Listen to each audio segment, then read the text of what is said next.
And we will now continue with a talk in the full circle track. And I'm very proud to announce the next speaker, who flew over from Brazil. It's Humberto Campana.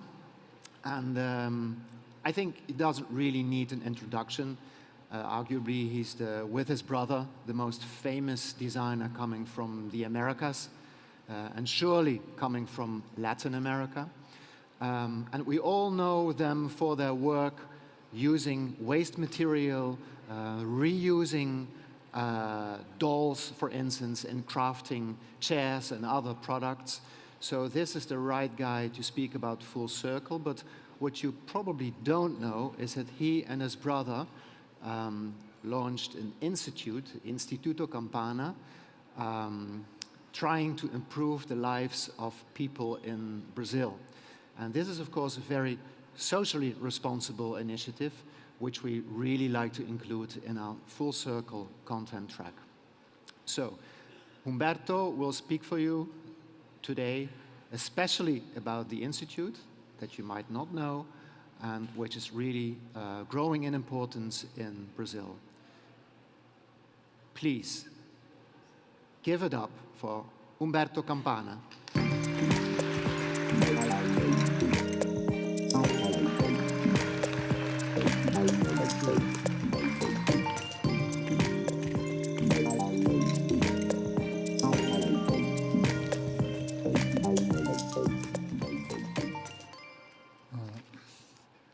I would like to thank you, everybody, to being here, especially Frame for inviting me to share some ideas with you. I'm going to present a short video that shows the way Fernando and I connected to life and things that affects us and we put in our creation. Yang, né? Sabe, eu acho que isso que se complementa, né? Essa negativo e positivo, igual o início nosso, a cadeira negativo e positivo, acho que assim, é catarse, né? Tudo é catarse pura, é um retrato nosso, né? A gente tem uma simbiose, né? Mas nós somos completamente diferentes um do outro, completamente. A forma de ver o entorno, o mobiliário urbano, as atitudes das pessoas diante da cidade, é igual, um olha para o outro e fala em jogral. Assusta tem horas até. Então tem também umas horas que cada um quer assumir a sua personalidade, porque não dá para... Alguém que pensa igual a eu, fala a mesma coisa que eu, como isso pode? As you might know, our design is intuitive. Keeping this word in mind, you will see what we did, what we do, and the proposal of our foundation. We are based in São Paulo, a very big city, 20 million inhabitants, chaotic but beautiful, very noisy. A city that really motivates us. Constantly, we walk around the city to observe the working stations, like this one that sells plush in the streets. So at that time, it was 2002. At that time, we were looking to create an armchair without the traditional methods of upholstery. So me and Fernando looked to each other, well, this can be the chairs. So we create a series of chairs in plush with several animals, alligators and others. After experimenting the plushes, we decided to produce our own animals. So we designed some molds of the plushes and tried to find an NGO to produce them of seamstress. The seamstress of Orienta Vida NGO are wives of prisoners to whom we give the leather so they could produce the toys. With the result of this commission collaboration, we create the collection of armchairs, alligators, all in leather. They are manufactured in our studio in São Paulo. Teddy bears. After a while, the experience was very successful, and we decided to work again with the same NGO of Orienta Vida. This time we used sheep leather that we bought legally from Uruguay, and we commissioned them to produce some cushions, big cushions, and we brought them to our studio where manufactured the chairs, sofas and puffs. Those all handmade in our studio. In 2002, the same year that we are working with the plushes, I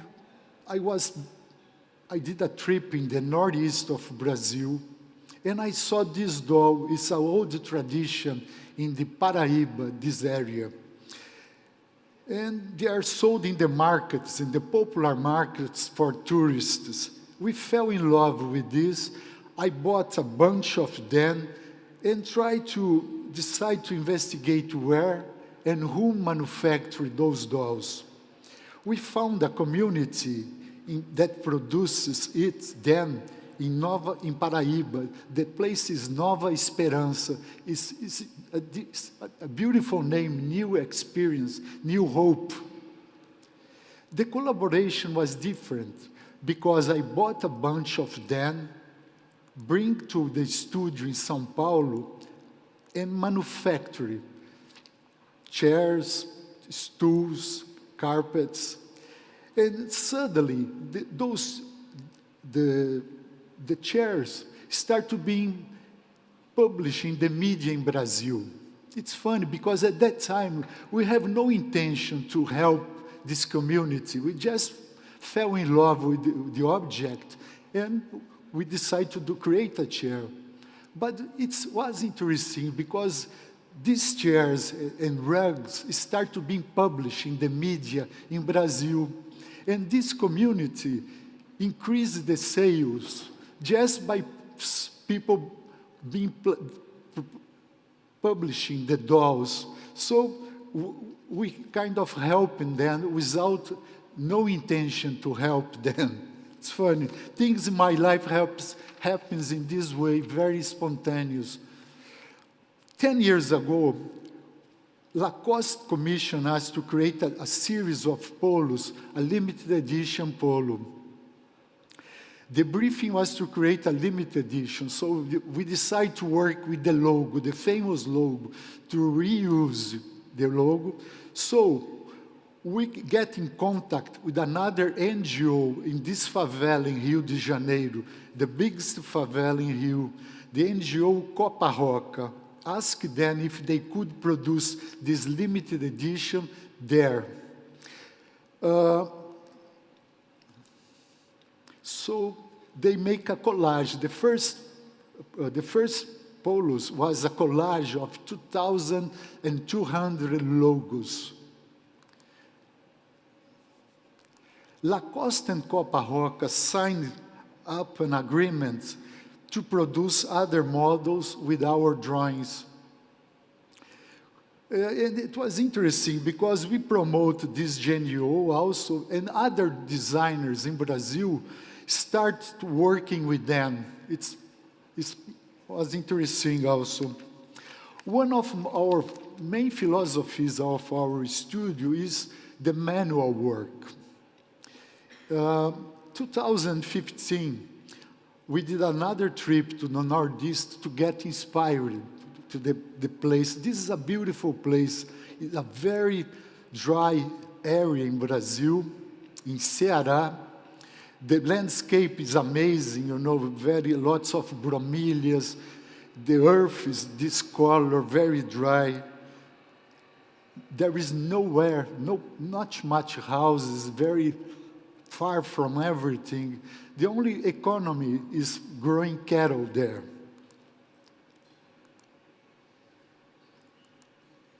And I got in contact with this gentleman, Mr. Celeiro, Expedito Celeiro. He's a relative of a famous bandit group in the beginning of last century, the Cangaceiros. A group that steal from the wealthy farmers and give them to the poor.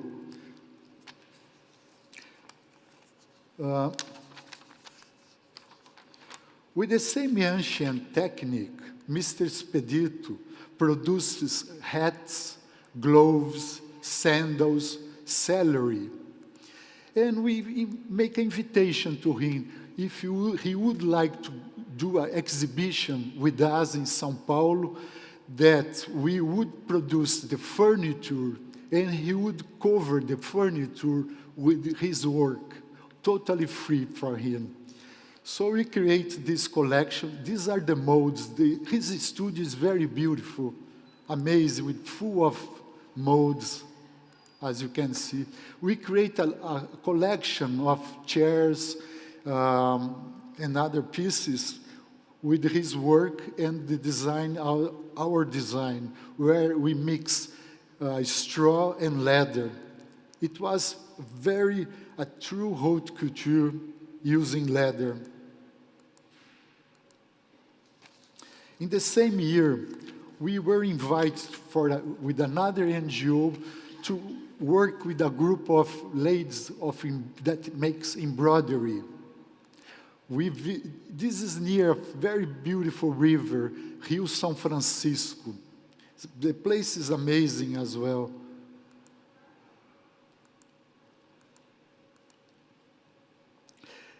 When we got there, we saw their work. Normally they do napkins, tablecloths, and towels, and we decided to challenge them to increase their vision of the same technique.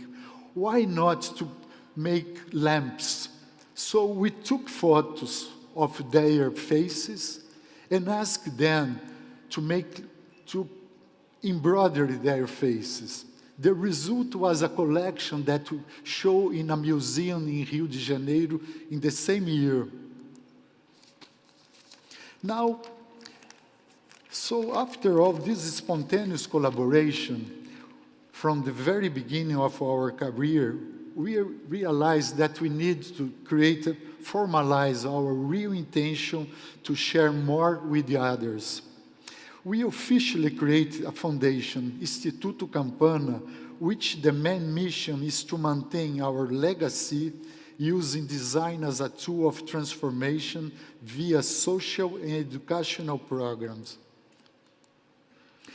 The Institute is located in my hometown, Brotas, a 200-kilometer city from São Paulo.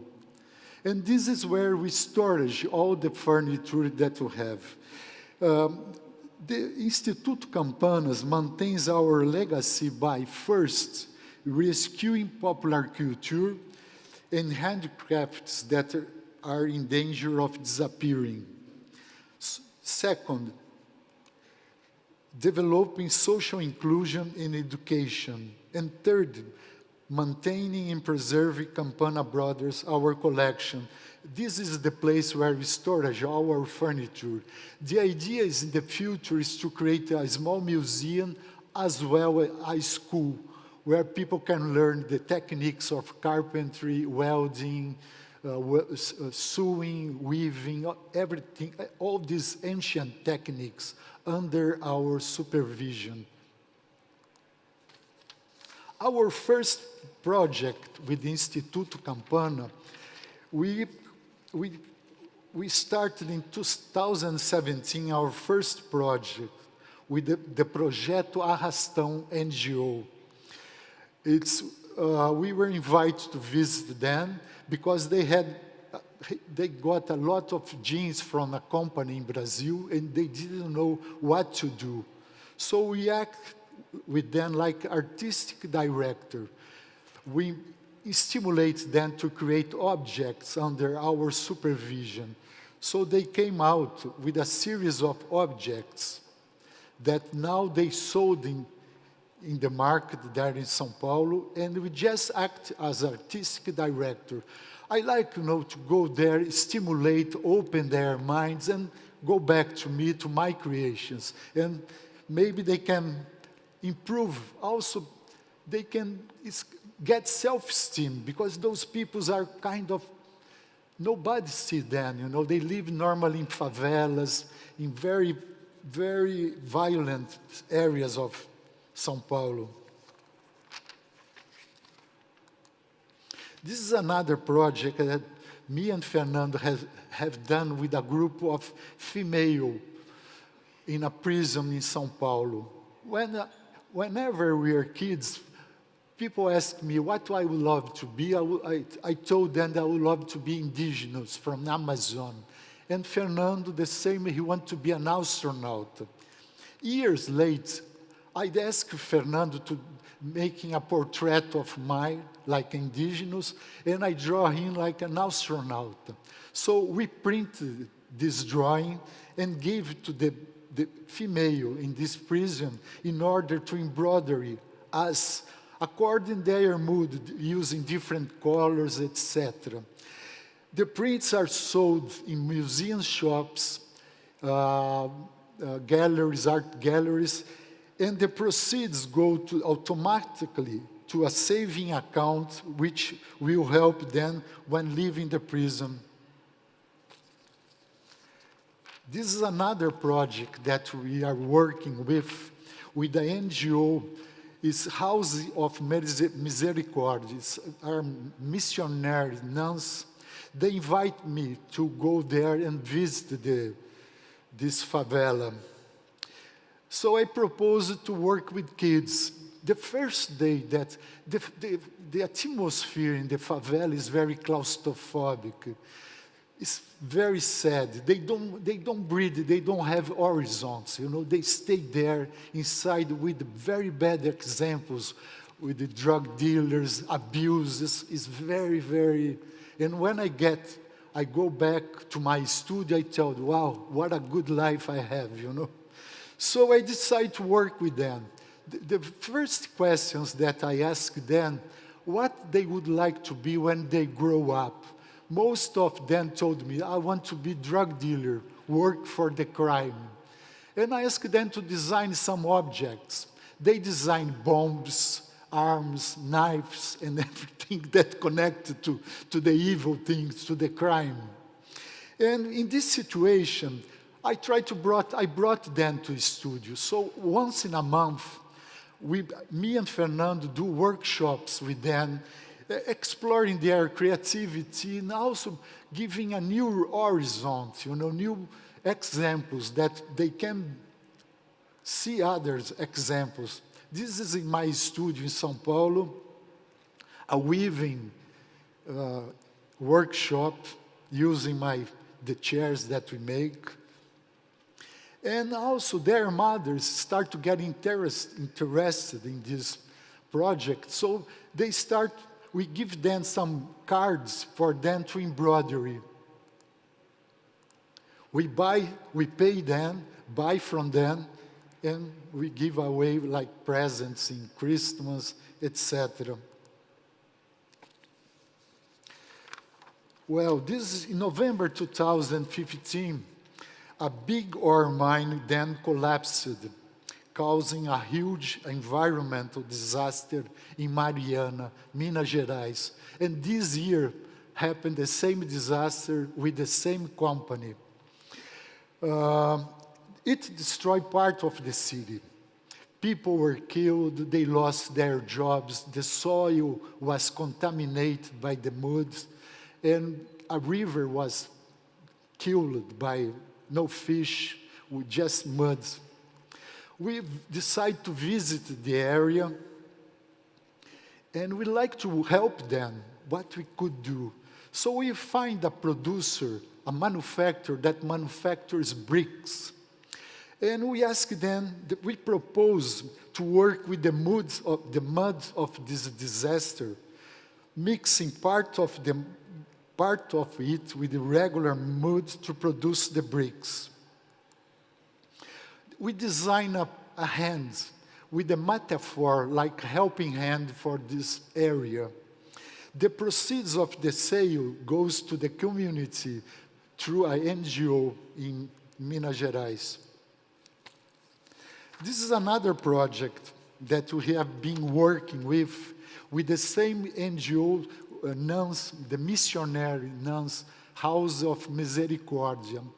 They have a center, a rehab center in the countryside of São Paulo.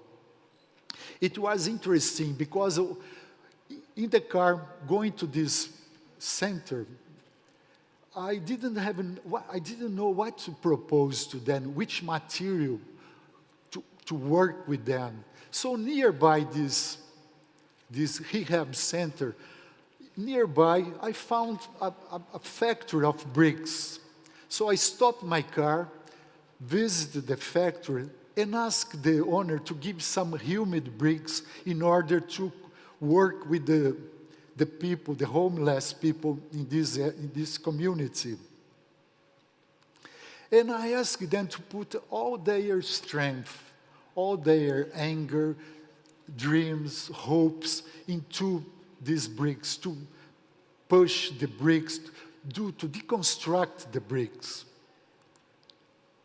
It's funny because, and with this exercise came out a collection of bricks with vases, fruit bowls, and sculptures. The brick collection is very incredible. It's being sold in a lot of design shops in Brazil, museums, etc. Quando eu recebi o convite... Oh, sorry. I want to show also another video about this project. Quando eu recebi o convite para fazer um trabalho com os assistidos da Casa da Aliança de Misericórdia, aqui em Piracicaba, eu não tinha ideia do que eu poderia propor a esses assistidos.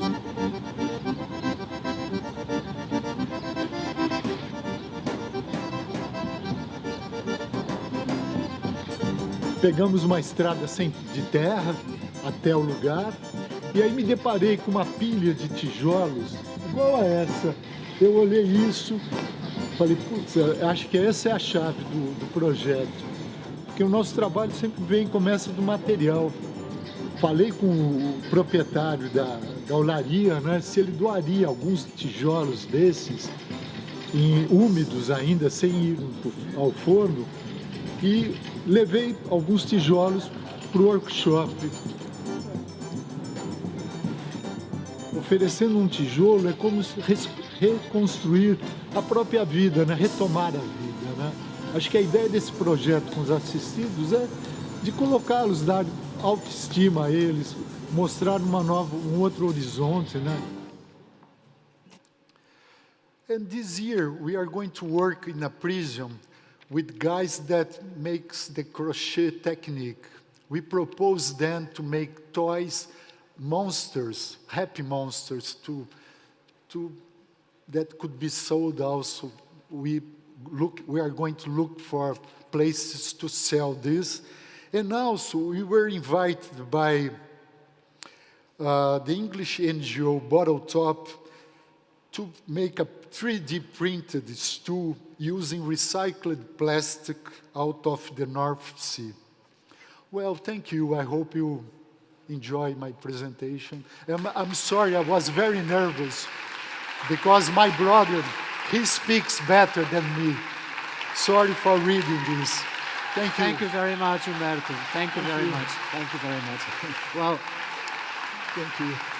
as you can hear, Pardon? As you can hear, you have many fans here who enjoyed your talk, which is very, very inspiring. You are showing us the way how to collaborate with impoverished people, people without a lot of opportunities to enter into education, people surrounded by crime. And I think you show the way for us Europeans to also look at that and try to behave in a more responsible way. And if you look at the objects that you create, I mean, we speak in Europe a lot about storytelling with products and with spaces. These are products with a story. And I see my future working more and more with this, I want to put my energy in the future into this, to grow this institute. It's the very beginning. I need to create a place to show the furniture, a school, but I will put my own energy into this project. We all look forward to that. Thank you very Thank you. much. Thank you.